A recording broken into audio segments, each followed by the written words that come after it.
Bismillahirrahmanirrahim. Assalamualaikum warahmatullahi wabarakatuh.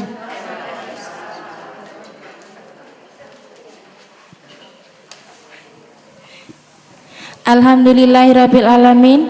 Wassalatu wassalamu ala sayyidina Muhammad wa ala alihi washabihi ajmain. Yang terhormat Ustadzah Dr. Andrea Haji Habibah Mustafa, yang kami hormati Dewan Penasehat Pengajian Bulanan Ibu-Ibu Nurmasyitah, Ibu Nyai Lutfia Dewi Malik Madani, dan hadirin ibu-ibu yang dimuliakan Allah SWT. Pertama-tama, marilah senantiasa kita panjatkan puja dan puji syukur kehadirat Allah SWT yang telah memberikan berbagai macam nikmat, sehingga apa yang kita laksanakan pada sore hari ini merupakan nikmat yang sangat berharga untuk kita semua. Sholawat serta salam semoga selalu tercurah kepada Nabi akhir zaman, penuntun jalan kebaikan, yakni baginda Nabi besar Muhammad Sallallahu Alaihi Wasallam. Dan semoga kita mendapat syafaat kelak di hari kiamat. Amin, amin ya rabbal alamin. Ibu-ibu yang kami hormati, pengajian bulanan Ibu-Ibu Nurmasyitah akan segera kita mulai dengan rangkaian acara sebagai berikut: 1. Pembuka, 2. Pembacaan Asmaul Husna, 3. Maizul Hasanah, 4. Pengumuman, 5. Penutup. Ibu-ibu yang kami muliakan, untuk lebih barokahnya acara kita pada sore hari ini, marilah kita sama-sama membukanya dengan membaca umul kitab. Liridalillahi ta'ala wa syafaati rasulillah. Al-Fatihah.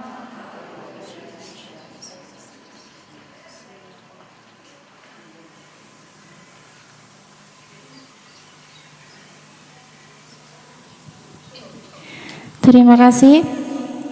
Acara selanjutnya, marilah kita bersama-sama membaca Asmaul Husna.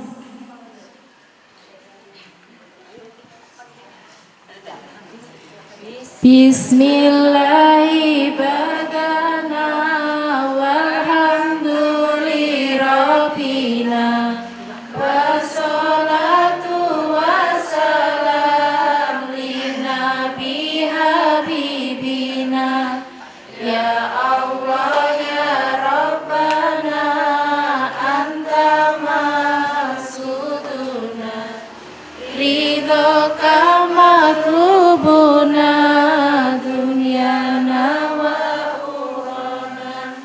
Ya Rahmanu ya Rahim, ya Maliku ya Kudus, ya Salamu ya Mu'min, ya Muhaiminu ya Aziz, ya Jabaru Takabir, ya Khaliku ya Karim, ya Musawiru ya Ghafar, ya Qaharu ya Wahab, ya Rajaku ya Fatah, ya Alimu ya Khabir, ya Basitu ya Khafid, ya Rafi'u ya Mu'iz, ya Muzilu ya Sami, ya Basiru ya Hakam, ya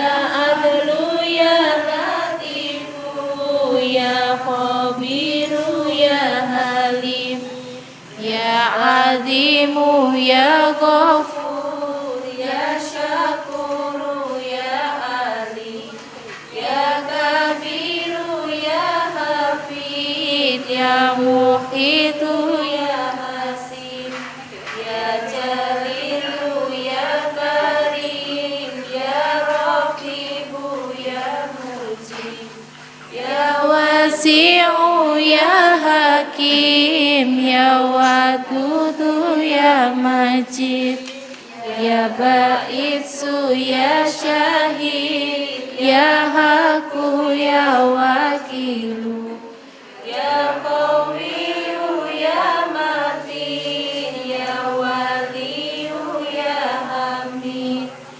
Ya Muhsi ya Mubdi'u ya Mu'idu ya Muhyi ya Mumitu ya Hayyu ya Qayyumu ya Wajid ya Majidu ya Wahid ya Ahadu ya Somad ya Qadir ya Muqtadir ya Muqaddimu ya Muakhir ya Awwalu ya Akhir ya Dhahiru ya Batin ya Wali Muta'ali ya Baru ya Tawwabu ya Muntakimu ya Afu ya Ra'ufu ya Muhti ya Malikal Mulki ya Dzal Jalali wal Ikram ya Muqsitu ya Jami ya Ghaniyu ya Mughni ya Mani'u ya Dharu ya Nafi'u ya Nuru ya Baqi ya Waritsu ya Rasyidu ya Sabur azza jalla dzikruhu bi asma'ikal husna ighfir lana dzunubana wali walidina wa dzurriyyatina wali masyayikhina wa talamidina wal mu'minin wal mu'minat kafatan amatan al ahya'i wal amwat kafatan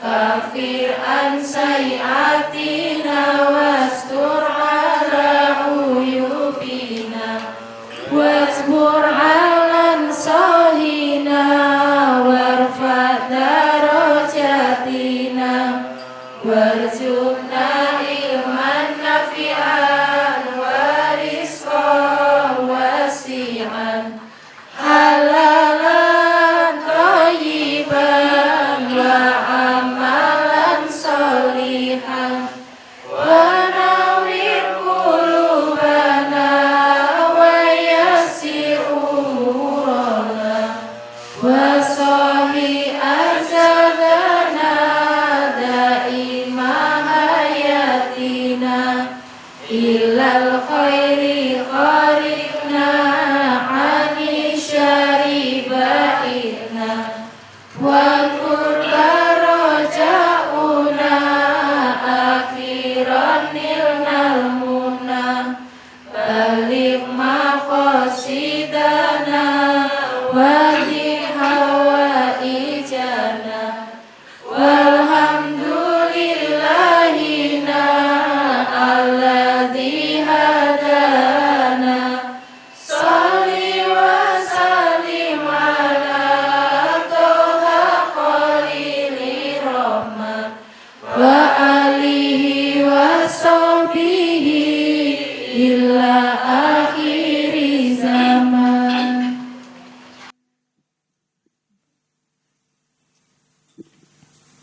Ibu-ibu pengajian Nurmasita yang dirahmati Allah SWT, alhamdulillah pembacaan Asmaul Husna sudah kita baca bersama. Semoga menjadi penyejuk di hati kita semua. Amin.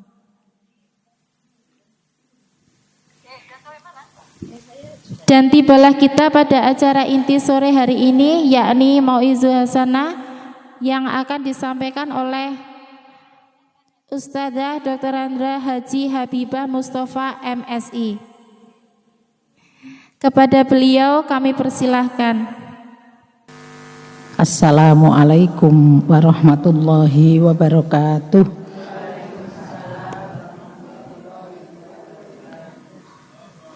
Bismillahirrahmanirrahim.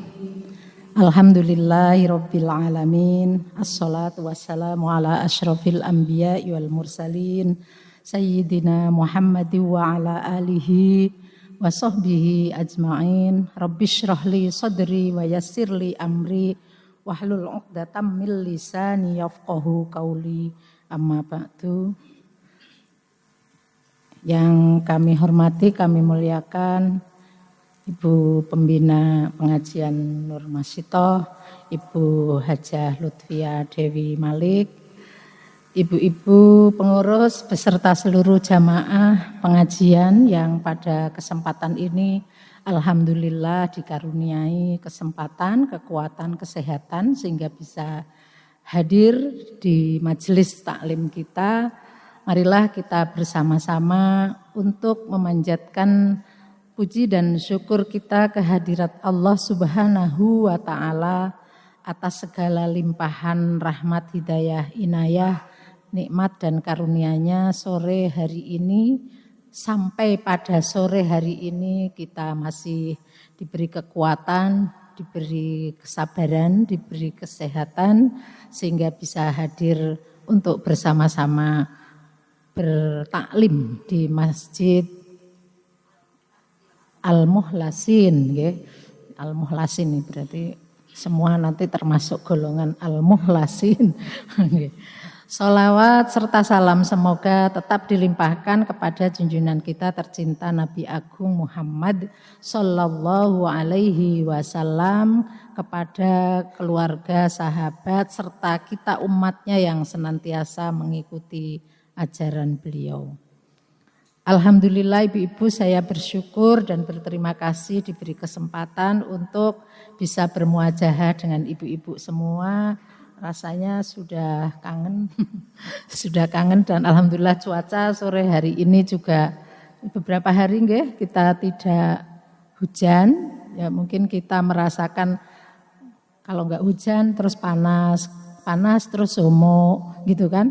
Ya marilah kita bersama-sama untuk mensyukuri bahwa panas yang ada di kita itu belum seberapa dibanding dengan cuaca yang ada di lingkungan-lingkungan atau di daerah-daerah lain. Ibu-ibu mirsani mungkin lewat berita, mungkin lewat informasi dari siapapun, dari saudara, dari teman, di mana sekarang ini banyak musibah-musibah yang terjadi karena cuaca ekstrim gitu kan bahasanya kan, cuaca ekstrim, tiba-tiba hujan lebat sekali, campur angin, kadang-kadang tanahnya enggak stabil, kemudian longsor, kemudian ada lagi banjir, tapi insya Allah dan semoga selanjutnya dan seterusnya Jogja daerah istimewa ini kita senantiasa dalam lindungan Allah,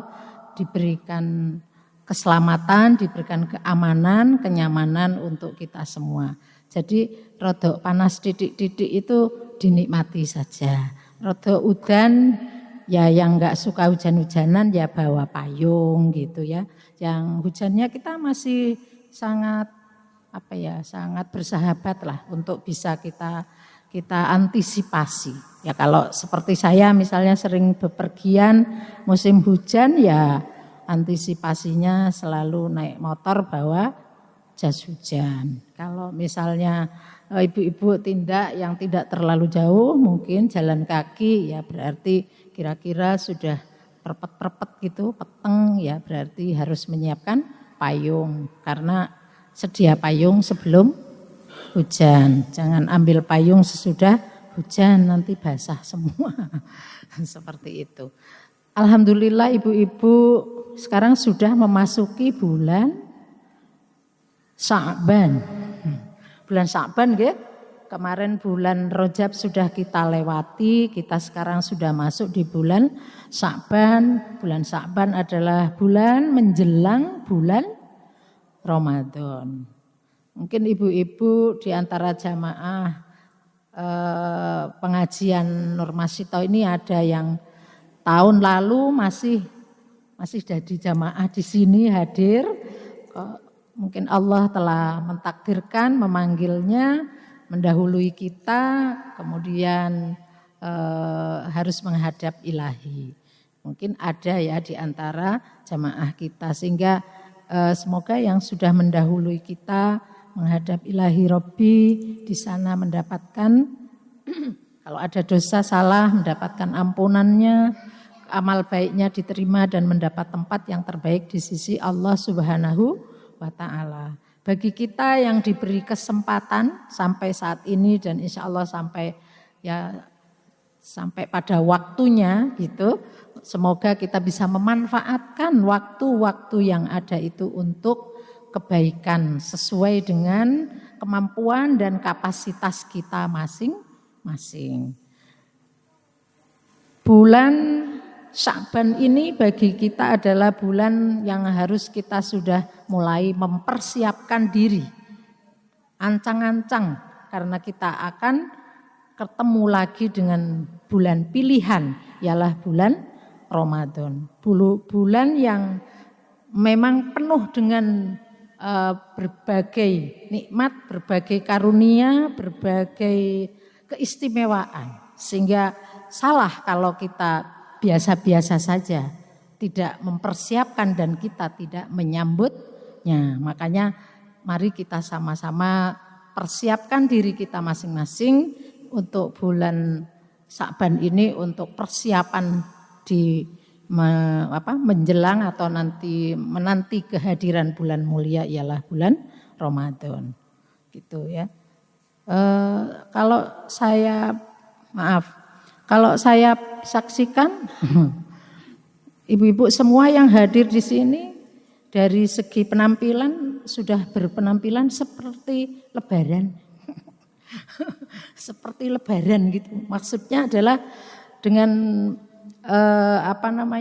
pakaian yang sangat bagus, dengan penampilan yang sangat rapi ya. Karena memang ibu-ibu sudah membiasakan bahwa saya mau ke masjid, mau mengaji, saya mau taklim, saya mau menuntut ilmu dan nanti endingnya ini adalah bagian dari ibadah kita kepada Allah Subhanahu wa Ta'ala. Ibu-ibu mungkin bisa sedikit boleh deh membandingkan saudara-saudara kita yang Nasrani kalau hari Minggu atau Sabtu gitu, Minggu pagi itu sudah pada rapi-rapi dandan, bawa tas, bawa apa yang sesuai kebutuhan. Saya dulu tuh waktu masih baru-baru itu pada mau kemana sih kok rapi-rapi, tapi nggak ada yang pakai jilbab. Oh ternyata memang berduyun-duyun mau ke gereja. Jadi nggak ada yang nggak kayak mau lebaran gitu loh. Maksudnya kalau kayak kita tadi itu saya bersyukur karena kita memang sudah mulai sudah banyak mengalami perubahan. Mungkin dulu kalau ngaji ke masjid bahasa kitanya sak-sae gitu. Sekarang enggak, sudah ya daster yang mungkin ya disambil masak terus lari ke masjid gitu. Kalau sekarang saya lihat sudah ya Allah, alhamdulillah kita mensyukuri apa yang Allah sudah karuniakan kepada kita. Artinya kita bisa berubah untuk dalam rangka menghargai bahwa ini adalah forum, ini adalah majelis yang mulia, ialah majelis taklim untuk kita di pengajian Nur Masyitoh. Ibu-ibu sudah selalu menyambutnya ya kehadiran Ramadan dengan Allahumma barik lana fi Rajaba wa Sya'bana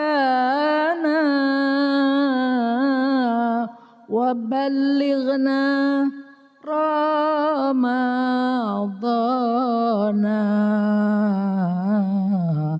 waghfir lana dzunubana. Monggo semua suaranya dikeluarkan biar semangat. Allahumma barik lana fi Rajaba wa Sya'bana sya'bana wa ballighna ramadana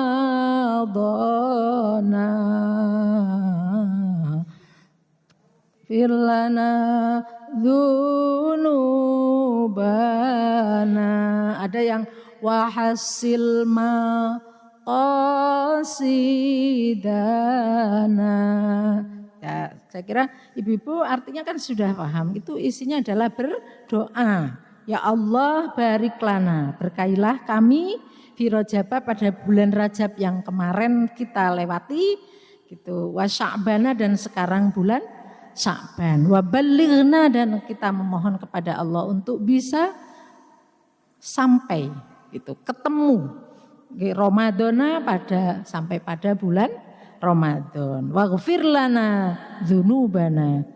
Jadi mohon untuk mendapatkan ampunan atas dosa-dosa kami. Kalau wahasil maqasidana, kita mohon agar berhasil atau tercapai apa yang menjadi maksud atau dari tujuan kita. Jadi doanya enggak ada yang jelek Bu, semua bagus. Ini kan menjelang bagi kita adalah untuk doa-doa kita menghadapi atau menyambut datangnya bulan Ramadan. Mungkin itu sepintas saja yang untuk Ramadan. Ibu-ibu, saya sudah mencoba untuk menyiapkan materi, Bu. Ibu materinya mau apa ya, Bu? Mau apa, Bu? Apa aja ya, Bu? Apa aja, Bu? Manut. Oke. Di antaranya adalah betapa dalam ajaran Islam itu Islam sangat mementingkan tentang keseimbangan. Ada keseimbangan. Ada waktu kita untuk di masjid, ada waktu kita untuk bekerja di luar sana, ada waktu bagi kita juga untuk istirahat dan seterusnya dan seterusnya. Islam tidak mengajarkan kepada kita untuk hanya berfokus pada satu hal saja. Manusia pokoknya ibadah terus sholat terus 24 jam. Tidak begitu. Islam mengajarkan kepada kita adalah adanya keseimbangan. Seimbang ini penting karena apa? Karena kita tahu bahwa ada malam, ada siang. Ya, ada langit, ada bumi. Selalu kan ada pasangan-pasangan seperti itu. Maka kalau dalam pola hidup kita tidak memperhatikan keseimbangan, dikhawatirkan akan terjadi sesuatu. Misalnya kita hanya memprioritaskan tentang kegiatan atau bekerja. Pokoknya hidup itu bagi kita adalah kerja. Kerja. Presiden siapa itu sing kerja gitu. Ya. Kerja. Nah, apa itu tidak penting? Apa itu satu-satunya yang penting bagi kita yang mesti kita laksanakan? Nah, mari kita ajari, kita simak, kita pelajari, kita perhatikan apa yang dituturkan di tuntunannya dalam Islam. Islam agama yang komprehensif, artinya menyeluruh. Islam memperhatikan aspek kehidupan manusia. Manusia itu terdiri dari fisik, kita punya fisik kita, jasmani kita, tapi kita juga punya rohani kita, punya jiwa kita. Itu kan berarti bagaimana kita dalam hidup itu mempertimbangkan atau menyeimbangkan antara pemenuhan kebutuhan fisik kita dan kita juga memperhatikan kebutuhan psikis kita atau spiritual kita atau jiwa kita atau mental kita. Sehingga di dalam Al-Qur'an bisa Ibu baca, wa kadzalika ja'alnakum ummatan wasatan litakunu syuhada'a 'alan nasi wa yakunar rasulu 'alaikum syahida. Demikian kami menjadikan kamu umat Islam menjadi umat yang moderat, yang tengah-tengah, agar kamu menjadi saksi atas manusia dan agar Rasul Muhammad menjadi saksi atas kamu. Ini dalam rangka kita menjaga keseimbangan. Tadi kita sedang bicara soal fisik kita. Perhatikan diri kita masing-masing, mulai dari bawah telapak kaki sampai ubun-ubun. Ya, apakah itu semua bagian tubuh kita itu semua membutuhkan sesuatu? Ada tubuh kita yang tidak membutuhkan apa-apa? Ayo, yang pasti tubuh kita butuh semuanya untuk dirawat. Oh, berarti perawatannya harus ke salon. Oh, berarti perawatannya harus pakai apa itu namanya? Skincare, harus pakai kuir-kuir itu loh, pombo. Jadi merawat tubuh kita adalah bagian dari kewajiban kita dan menjadi hak bagi tubuh kita. Merawat semestinya seperti apa? Ya kalau dari rambut kita yang dirawat berarti harus apa Bu? Ya dikremasi apa dikremasi? Dikremasi. Kemarin teman saya itu ada yang meninggal dikremasi, dikremasi dilarung. Berarti dilarung ke laut gitu kan. Itu kalau nanti apa namanya? Urutan-urutannya mereka ada urutan-urutan tersendiri gitu ya. Harus dirawat, dikeramas, dibersihkan, harus disisir. Nanti jangan sampai menjadi sarang apa Bu? Kutu. Saiki wis ra musim Bu. Dulu zaman saya kecil itu ada enggak di antara ibu yang dulu pernah kutuan? Sampai ora apa-apa wong pancen isih temumo gini. Temumo itu tumonen gitu. Bukan temuo, temumo gitu. Terus dihilangkan, dibersihkan pakai apa Bu? Kayaknya di sini enggak ada deh yang kayak saya. Dulu saya kan orang kampung. Jadi dulu itu sok tumonen ketularan kancane. Tiduran apa gitu kan, kutu itu kan terbang gitu ya. Kadang tiduran lese-lese bareng-bareng adu kepala gitu udah ketularan. Itu harus dirawat. Dan itu nanti kalau sudah banyak telurnya itu sudah banyak itu susah. Maka ada namanya obatnya Peditok. Enggak ada ya Bu yang perso. Oh, tapi enggak pernah kena ya, enggak pernah tumonen ya berarti bersih-bersih deh. Enggak kayak kita. Zaman dulu ya, yang zaman dulu gitu. Kalau yang generasi Gen Z, yang milenial mungkin enggak sampai gitu. Ya itu. Jadi dari mulai rambut kita. Rambut kita kira-kira kalau dibiarkan tidak dirawat, tidak dibersihkan, tidak dipotong, tidak disisir jadi apa Bu? Gimbal. Ibu-ibu sering mirsani mungkin video atau apa tentang ODGJ. Biasanya yang sangat nampak adalah pada rambutnya, wis kul-kul gitu.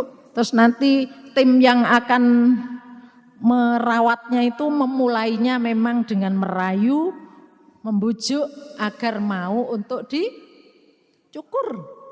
Ya, dicukur dan begitu Bu tampilannya kita sebagai manusia apabila kita tidak merawat diri.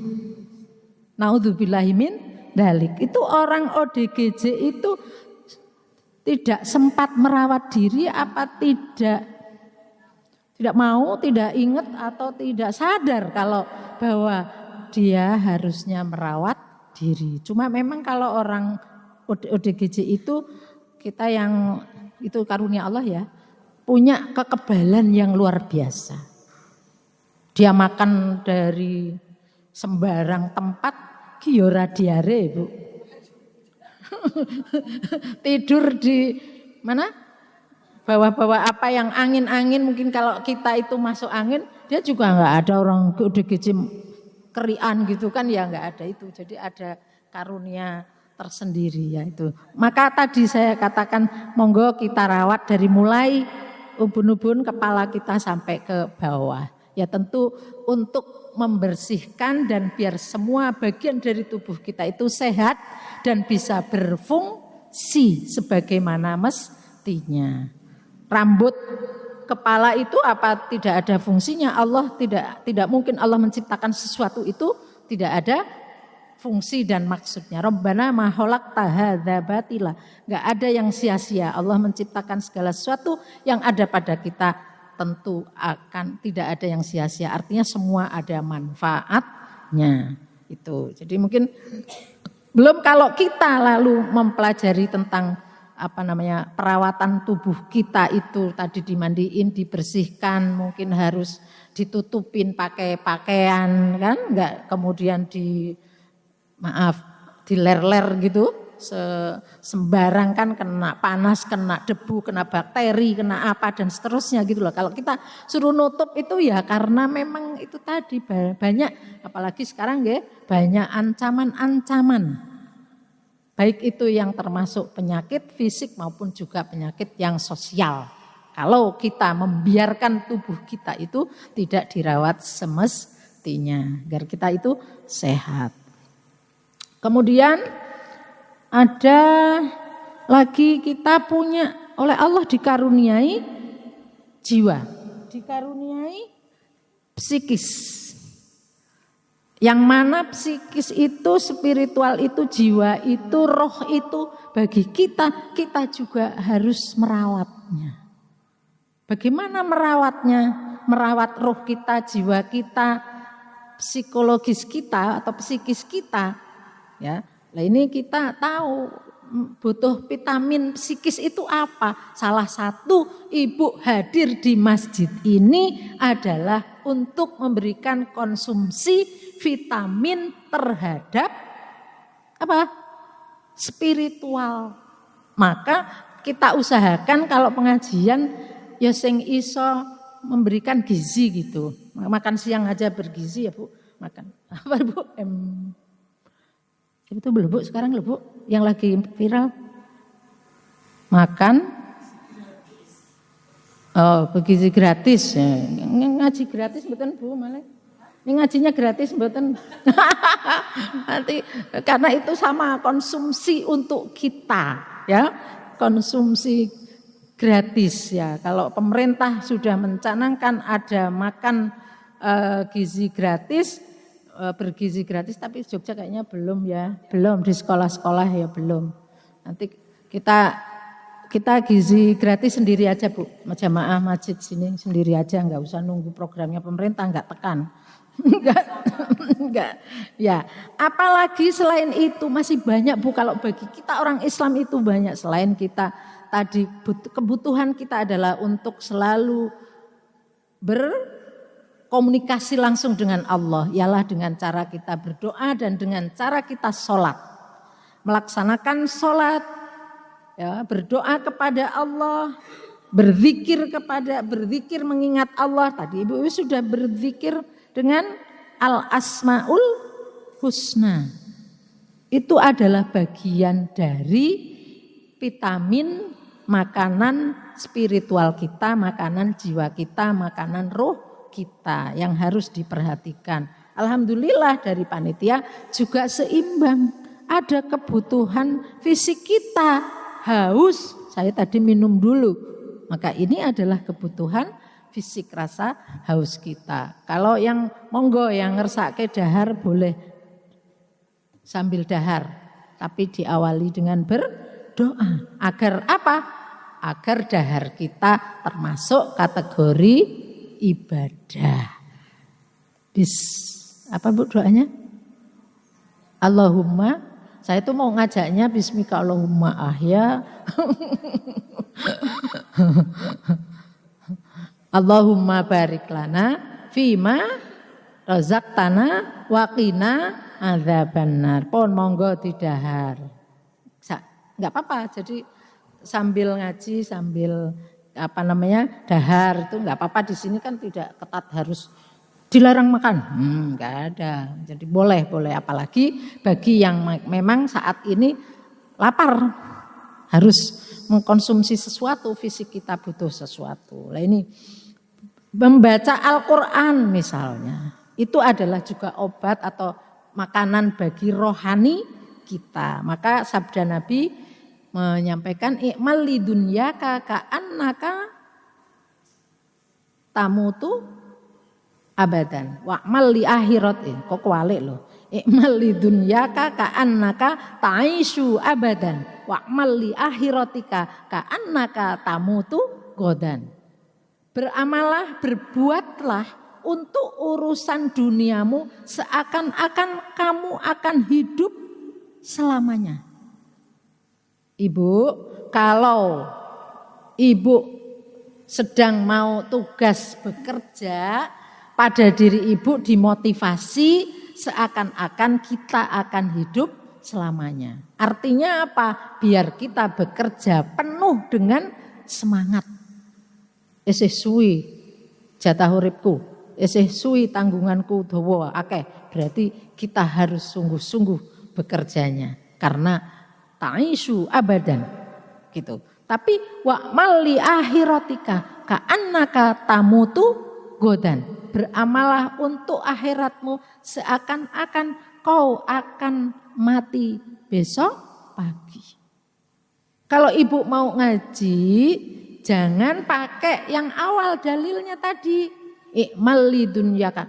Ora usah ngaji dhisik, kita kan masih akan hidup selamanya. Jadi nek ora wulan iki ya wulan sesuk ngajine, wulan iki ora usah.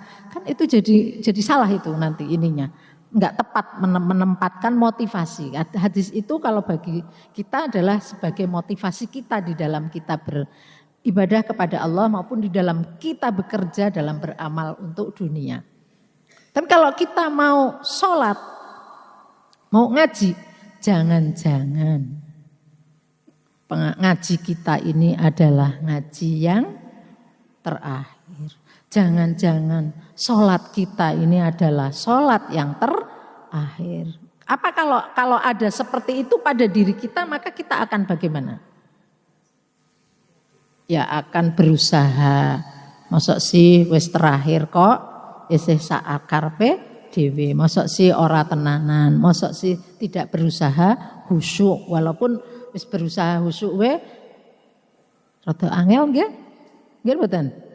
Kadang mau khusyuk itu malah apa-apa sing lali mau kae dadi salat eling kabeh jadi gitu. Itu adalah bagian dari ujian kita yang sudah berusaha untuk khusyuk. Jadi pekerjaan-pekerjaan gitu yang itu duniawi dimotivasi oleh kita dengan cara bahwa kita masih punya masa depan yang panjang sehingga harus kita siapkan betul-betul. Dan tadi kalau kita melaksanakan kegiatan ibadah untuk akhirat, maka kita harus dilandasi dengan motivasi bahwa kita tidak pernah tahu, jangan-jangan ini adalah kesempatan yang terakhir. Makanya kita diharapkan akan bisa bersungguh-sungguh di dalam kita melakukan ibadah maupun di dalam kita melakukan pekerjaan-pekerjaan duniawi. Kemudian kita perlu menjaga kesehatan tubuh dan jiwa tadi ya. Ini jadi tadi dengan apa saja sebagai seorang muslim kita harap menjaga tubuh dengan apa? Dengan pola makan. Saya kadang-kadang sama teman-teman saya dulu ketika kos itu biyen ketoke pengen macem-macem duite nggo tuku ra ono. Saiki pengen macem-macem duwike ana pantangane akeh kan gitu. Jadi dulu zaman kos kan zaman kita lagi semangat-semangatnya pengen makan macam-macam gitu ya. Pengen wis gorengan ya wis terus pokoknya gorengan, balok ini zaman biyen kan balok itu Bu. Balok, gorengan, tempe, tahu apa sembarang gitu. Tapi kalau tuku terus gitu kan ya uang anak kos terbatas gitu ya.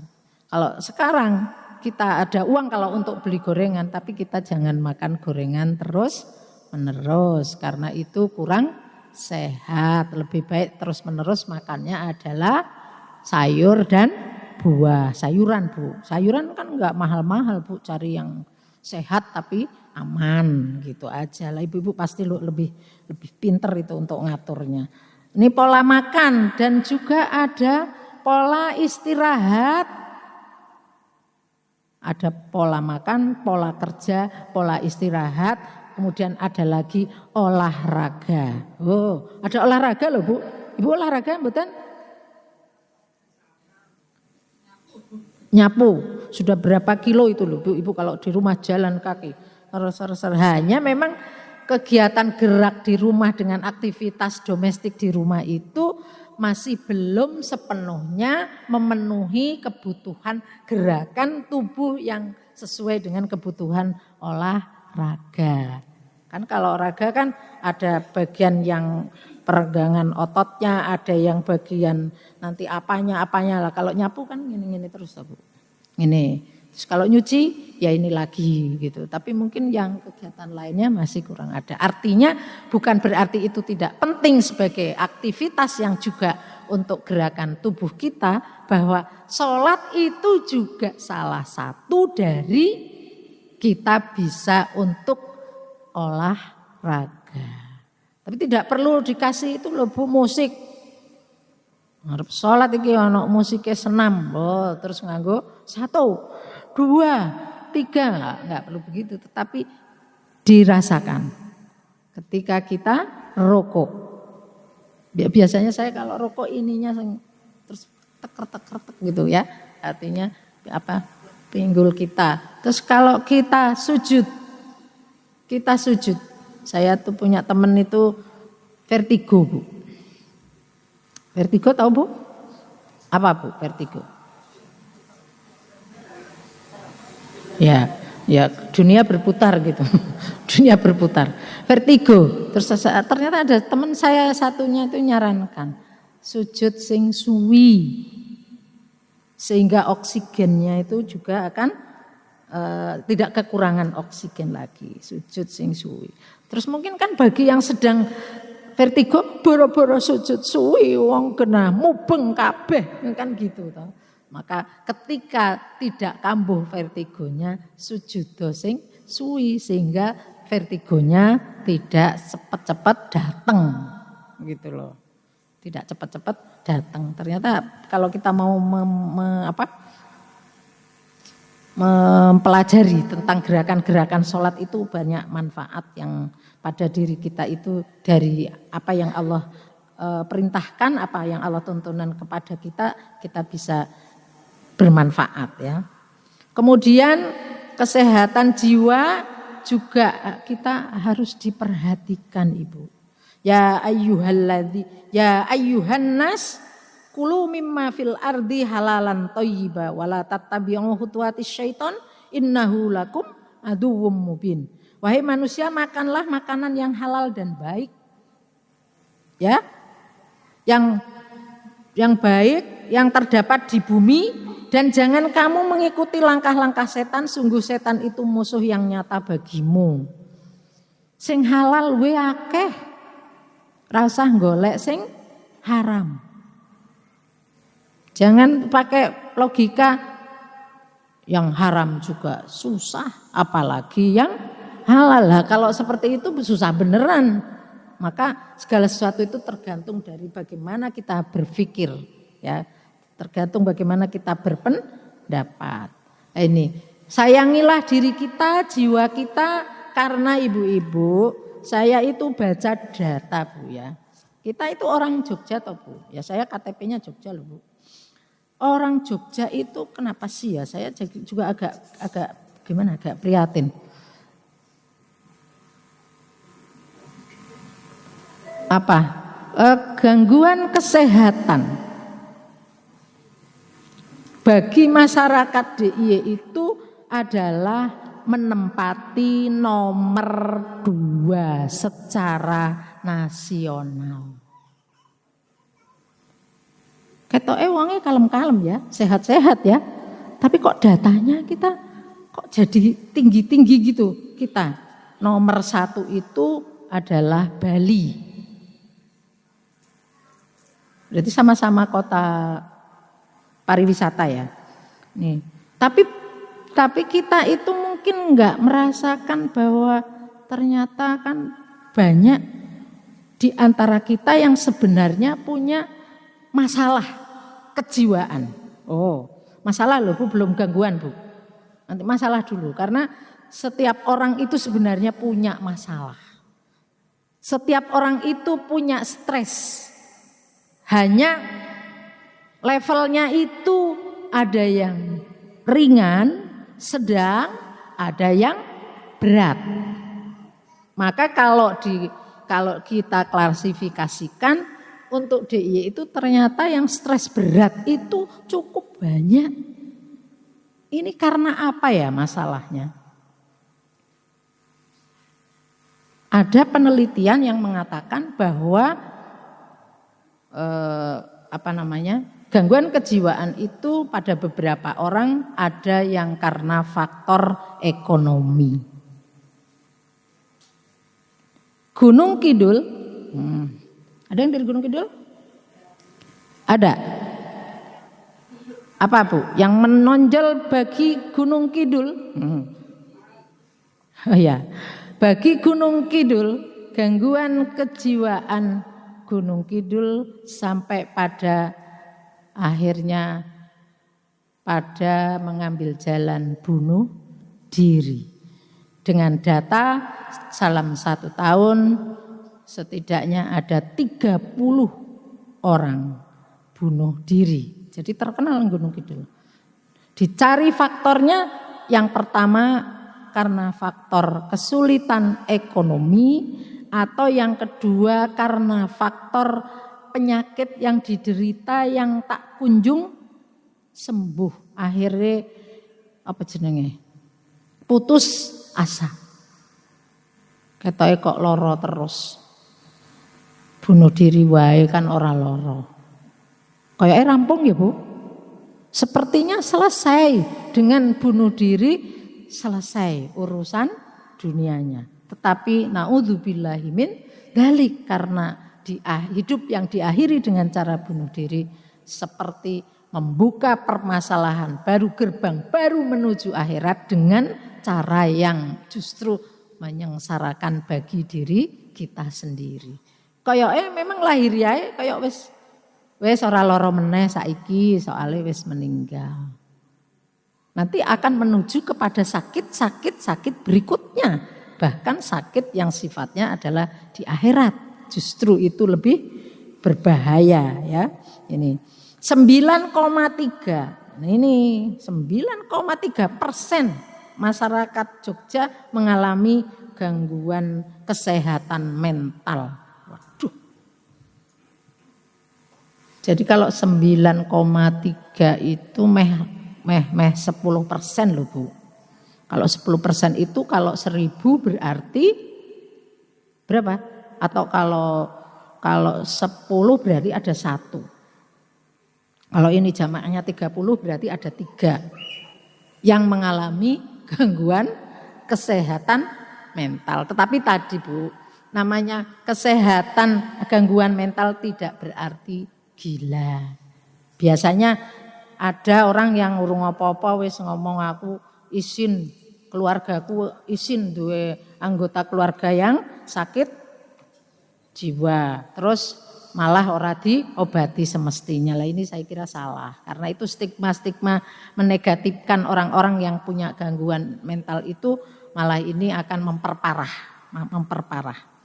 Sekarang ciri-ciri kita sehat mental. Ciri-cirinya sing sehatnya rasa sing loro.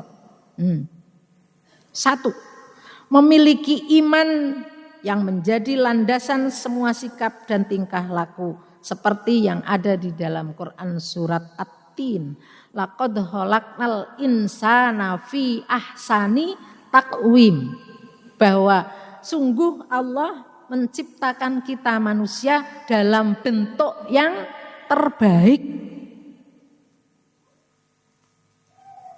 Saayu-ayune sapi Ya sapi. Tidak lakod holaknal baqarah gitu. Tidak. Kita yang oleh Allah dipilih menjadi makhluk yang diciptakan ahsan, yang terbaik fi takwim dalam bentuknya. Dari mulai tampilan fisiknya, ya, dari pemanfaatan atau fungsi masing-masing tubuh kita itu Allah ciptakan sempurna untuk kita sebagai manusia. Tapi summa radadnahu asfala safilin. Tapi kalau kita tidak bisa menjaganya, maka itu justru akan bisa menjadi aspal. Aspala safilin, terpuruk menjadi yang paling bawah.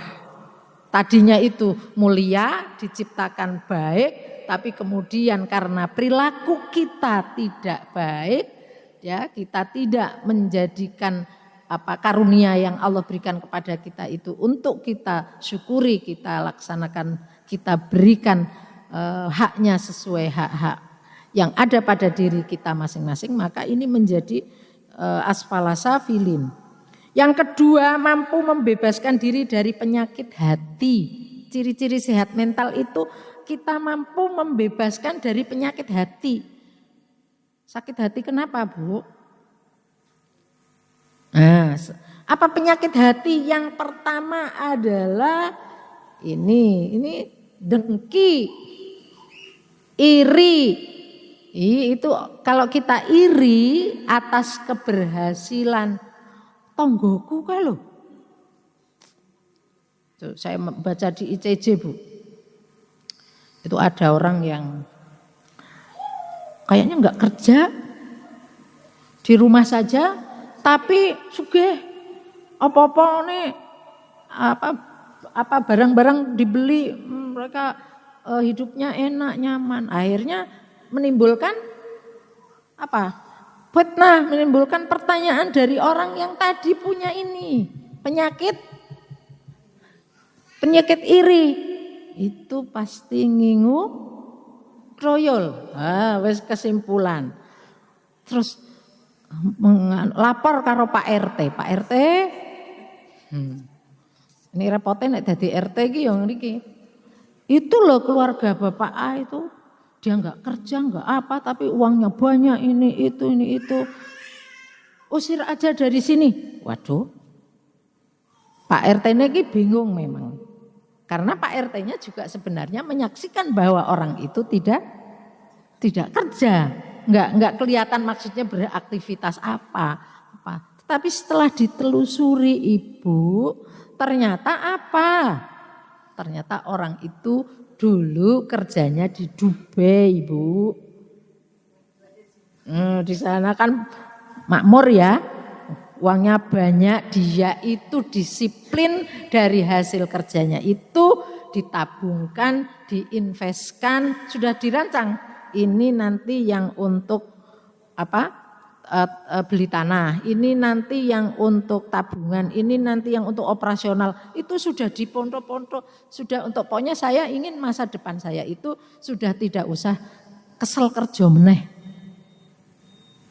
Tapi orang yang tadi punya ini, sakit hati iri dengki itu gak percaya diceritani iku. Ora mungkin, ora masuk akal gitu. Masa orang itu ya harus membuka dokumennya dia terus apanya gitu ya. Ya itu tadi kalau namanya sudah dihinggapi penyakit hati yang seperti itu, maka ini berbahaya. Kayak untungnya ki apa toh?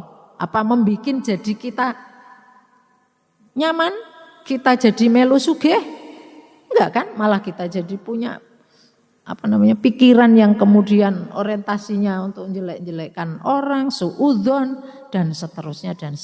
Ini berbahaya Ibu-ibu. Ya kalau tetangganya rumahnya bagus, alhamdulillah. Tonggoku ki sugih-sugih, ya tanggane lah kowe.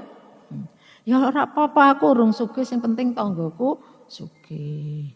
tonggoku mobilnya anyar, muga-muga aku kapan-kapan ya dijak numpak nek pengajian, ngono lho. Kan begitu. Nek ora ya mosok sih gitu kan, seperti itu. Jadi ini saya kira mari kita sama-sama introspeksi. Jangan-jangan ada pada diri kita itu penyakit hati yang tadi itu iri, dengki. Kalau iri, mau iri ini Bu, boleh iri Bu, tapi irinya yang iri positif. Apa iri positif? Aku iri ibu-ibu itu tuh kok rajin banget subuh mesti neng masjid jamaah. Nanti habis itu nunggu sampai duha, habis itu nanti dia kerja dengan penuh semangat, terus ngurusi ini itu. Iku boleh iri dalam arti memotivasi diri untuk bagaimana kita bisa seperti dia. Tapi tidak ada unsur dalam dirinya itu suudzon. Jadi boleh itu untuk itu ya. Dendam. Dendam itu apa Bu? Ini dendam itu mesti ada sebelumnya apa? Tidak mungkin tiba-tiba dengan orang aku dendam karo kowe. Tidak mungkin. Tapi pasti ada apa sebelumnya. Mungkin tidak disopo. Mungkin liyane dikei duren sing iki dikei apokat. Mungkin gitu ya. Mungkin dia tahu kalau nanti kolesterolnya tinggi kan ya enggak usah dikasih duren. Enggak tahu ya kalau saya memberi itu punya maksud. Ya kan kolesterolnya tinggi. Tapi dia butuh alpokat gitu, dikira malah diskriminatif. Pamer, sombong dan seterusnya ini penyakit-penyakit hati, penyakit-penyakit kejiwaan yang tidak tampak dan sulit diobati. Dokternya siapa? Ada Bu, mau periksa? Saya ini punya penyakit hati sombong, saya berobatnya kemana? Ayo Bu. Dan yang tahu sombong atau tidak itu sebenarnya siapa? Orang lain apa diri sendiri? Karena ada begini Bu. Ada orang menilai orang itu sombong. Saya pernah gini. Jangan mau sama si dia lah bareng-bareng. Kenapa ya? Dia itu sombong. Kalau cerita dengan kita itu cerita luar negeri, cerita saudaranya yang sukses, cerita ini itu dan seterusnya, sombong kali gitu. Terus ya itu sombong kayak gitu, sombong apa enggak? Dia nganggapnya itu sombong. Tapi ketika saya pelajari, oh ya dia emang dunianya keluarganya begitu, itu nyeritakan objektif apa adanya keluarga dia. Saudara saya itu 10 loh, jadi orang semua loh. Iya, jadi orang semua. Oh, okay. Enggak ada yang jadi. Kemarin ada orang utan itu. Oh, gini. Sama siapa Ibu dan Adik sama Mas Islam. Betul Mbak. Oh iya. Makasih. Nggih Bu ndereke nggih. Nggih. Kemarin ada orang utan naik ke itu Bu, kabel listrik. Terus gimana Bu? Iya ya Bu, namanya orang utan dikasih tahu juga susah. Ndereke Bu Malik. Kesetrum ya, terus jatuh itu kan macet gitu. Ya itu tadi Bu. Jadi lah itu orang utan Bu. Enggak bisa dikandani. Kalau kita tadi sombong itu yang tahu siapa? Mungkin yang bersangkutan tidak bermaksud sombong, tapi orang lain bisa menilai bahwa kita sombong. Lalu gimana? Boleh satu saat atau saat tertentu kita juga minta masukan dari orang lain yang dekat dengan kita untuk ditanyakan. Tetapi kembali, mari kita tata hati dan diri kita agar kita bisa memanage diri kita untuk tidak sombong. Sombong itu berarti dia adalah merasa bahwa membesar-besarkan atau mengagung-agungkan apa yang dia miliki. Orang sombong itu punya modal, Bu. Kan ada elek sombong, ada yang gitu. Wis miskin sombong. Biasanya kalau sombong itu kayak ya sugih pantes sombong. Ada modalnya. Pinter sombong, wis bodoh sombong gitu. Nah, akan kita kita manage diri kita, jadilah orang pinter yang tetap rendah hati. Jadilah orang kaya yang kita tetap rendah hati, dermawan. Jadilah kita orang berpangkat, berjabatan, tetap juga kita rendah hati, memberikan hak-haknya, melaksanakan kewajiban dan amanah. Itu seperti itu, Bu. Jadi sombong atau tidaknya seseorang sebenarnya kembali kepada dirinya. Ki niate ki apa? Ada orang niat sombong, ada orang yang memang niat bahwa agar orang lain tahu bahwa saya ini bisa loh, bahwa saya ini kaya loh, bahwa saya ini wis pokoknya kelebihan-kelebihan tadi. Itu ada yang seperti itu, naudzubillah min dzalik. Ini adalah penyakit.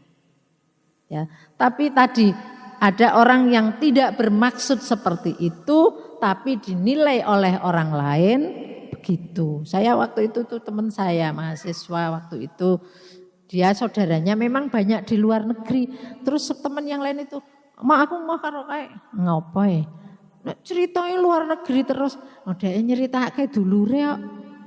Kalau dia nyeritake udah dulure ya mesti orang nyeritake luar negeri. Ya tapi kan kita itu ya kue mungkin sing sakjane punya sakit hati, punya iri hati itu sebetulnya kamu.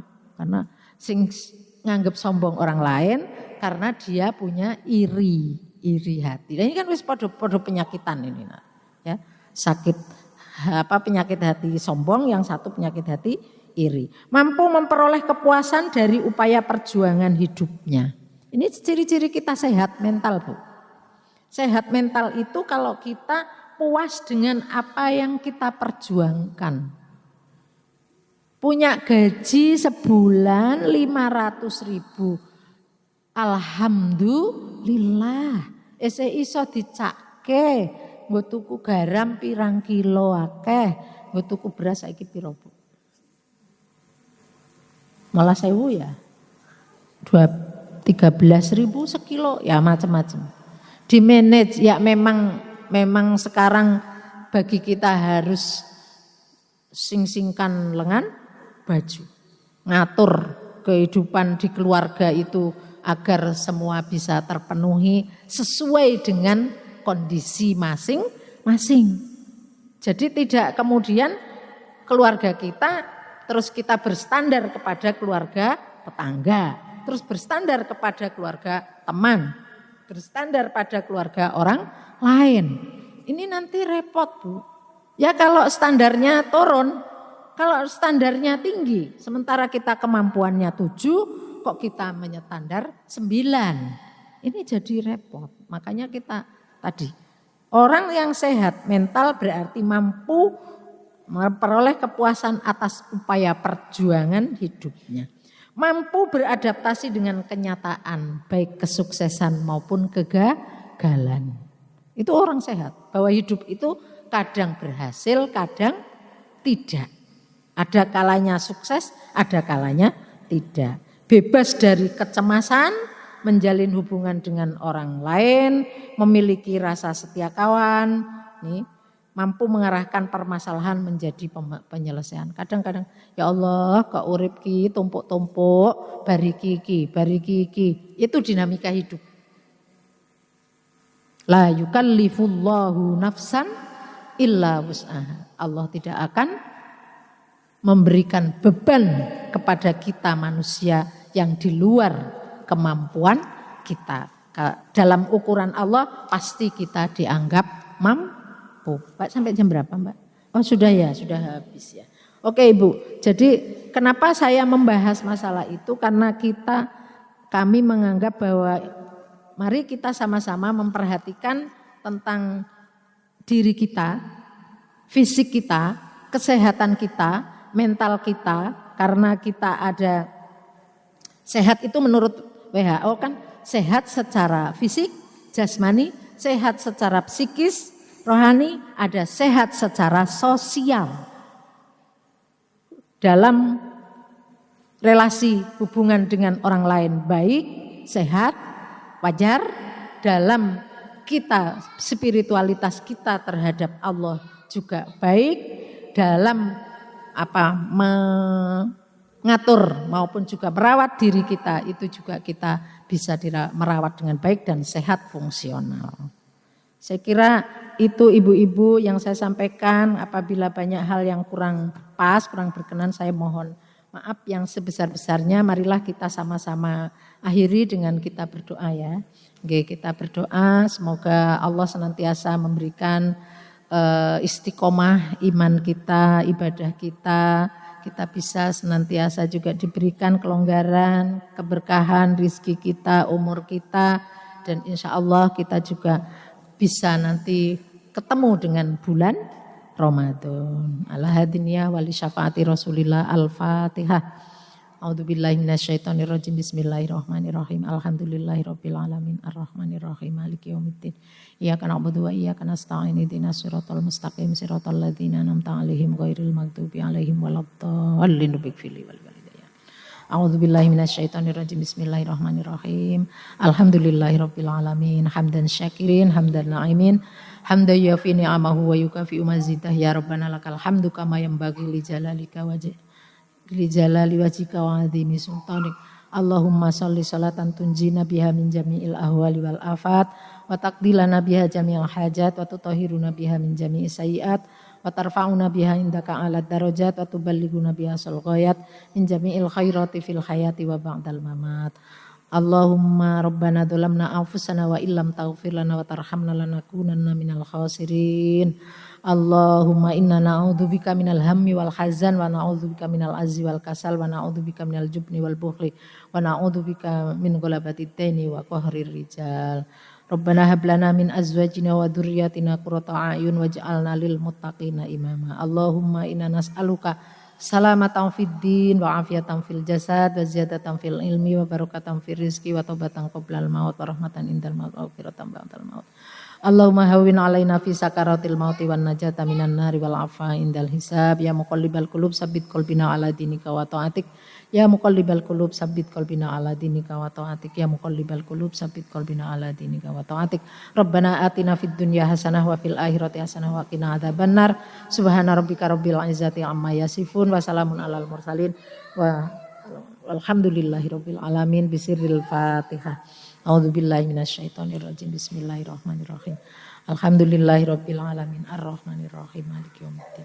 Iyyaka na'budu wa iyyaka nasta'in. Ihdinas siratal mustaqim siratal ladzina an'amta 'alaihim ghairil maghdubi 'alaihim waladdallin. Rabbighfirli wa liwalidayya amin. Wallahul muwaffiq ila aqwamit thoriq. Wassalamualaikum warahmatullahi wabarakatuh.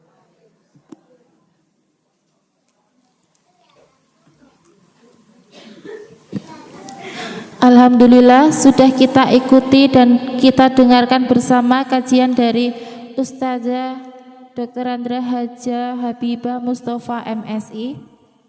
Semoga apa yang telah disampaikan beliau tadi dapat kita amalkan bersama-sama dalam kehidupan sehari-hari. Selanjutnya acara pengumuman yang pertama, jumlah infak pada pengajian sore hari ini sebesar 513.000. Pengumuman yang selanjutnya, peraih door prize pada pengajian bulan ini. Yang pertama Ibu Aminah, 2 Ibu Aning Sabto, 3 Ibu Nur Khairiyah, 4 Ibu Hajah Lutfia Dewi Malik Madani, 5 Ibu Budi Kastowo. Dimohon nanti untuk door prize bisa diambil di depan nggih Ibu. Ibu-ibu pengajian Nurmasito yang kami muliakan, acara demi acara telah sama-sama kita lalui. Semoga pertemuan ini meningkatkan keimanan dan ketakwaan kita semua. Dan semoga kelak kita bertemu juga di surganya sebagaimana berkumpulnya kita pada sore hari ini. Amin, amin ya rabbal alamin. Mungkin hanya ini yang dapat saya sampaikan, kurang dan lebihnya saya mohon maaf yang sebesar-besarnya. Marilah kita tutup acara ini dengan bersama-sama mengucapkan kafaratul majelis dan hamdalah. Subhanakallahumma wa bihamdika asyhadu alla ilaha illa anta astaghfiruka wa atubu ilaik. Walhamdulillahirabbil alamin. Wassalamualaikum warahmatullahi wabarakatuh.